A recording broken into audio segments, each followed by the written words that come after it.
عايزين نعلم أولادنا وبناتنا إن هو يزرع حب يحصد أمل. هنتكلم النهاردة عن حاجة للأسف بقت منتشرة في مدارسنا وبين أولادنا، وهي ظاهرة العنف المدرسي. تخيل لما طفل ينضرب أو يتشتم أو يتهان أو يتنمر عليه، تخيل هيكون حاله إيه؟ هيتعقد ويسكت ويخاف. النبي صلى الله عليه وسلم بيقول: ليس الشديد بالسرعة ولكن الشديد من يملك نفسه عند الغضب. يعني مش القوي اللي بيسيطر ويفرض رأيه، القوي هو اللي بيتحكم في نفسه ومشاعره وعقله. وربنا سبحانه وتعالى بيقول في كتابه الكريم: وقولوا للناس حسنا. يعني الكلام بتاعنا يكون طيب ويكون جميل ويكون حلو. تخيل معايا طفل صغير لسه بيتعلم عمل حاجة غلط، المعلم أو الأب أو الأم بدل ما بيقول له بهدوء ويعلمه قام عليه ضرب، هيكون حاله إيه؟ هيخاف ويتعقد ويسكت. سيدنا النبي صلى الله عليه وسلم كان قدوة في التربية. في غلام كان بياكل مع سيدنا النبي صلى الله عليه وسلم، غلام بياكل مع سيدنا النبي صلى الله عليه وسلم، أيوه كان بياكل مع سيدنا النبي صلى الله عليه وسلم وفي طبق واحد كمان. كانت إيده بتيجي في كل ناحية في الطبق.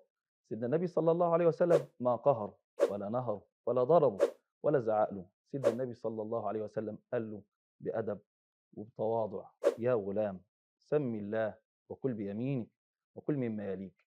لما النبي صلى الله عليه وسلم قال له كده عمره ما نسي الكلمة دي من سيدنا النبي صلى الله عليه وسلم. تخيل الكلمة الطيبة دي عملت فيه إيه. وربنا سبحانه وتعالى بيقول: ادع إلى سبيل ربك بالحكمة والموعظة الحسنة.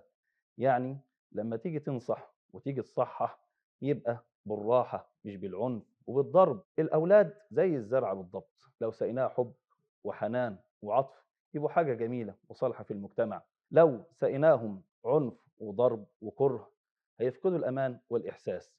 عايزين ناخد بإيد ولادنا لأن هم أمانة في رقبتنا، ناخد بإيديهم ما نضربهمش، نحتويهم ونكون سند ليهم. ربنا يجعلنا إن احنا نكون سبب في صلاح أولادنا مش في ضياعهم.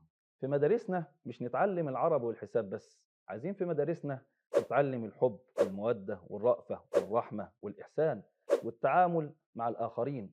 في مدارسنا عايزين نتعلم إن احنا نكسب صديق مش نكسب عدو. يا ريت نعلم ولادنا إن هم يمدوا إيديهم بالمساعدة مش بالضرب، إن هم يردوا بالكلمة الطيبة مش بالكلمة الوحشة، إن هم يحتووا غيرهم حتى لو كان مختلف عنهم مش يتنمروا عليه. يا ريت نعلم ولادنا ونقول لهم: يا ابني ويا بنتي ازرع حب تحصد أمل.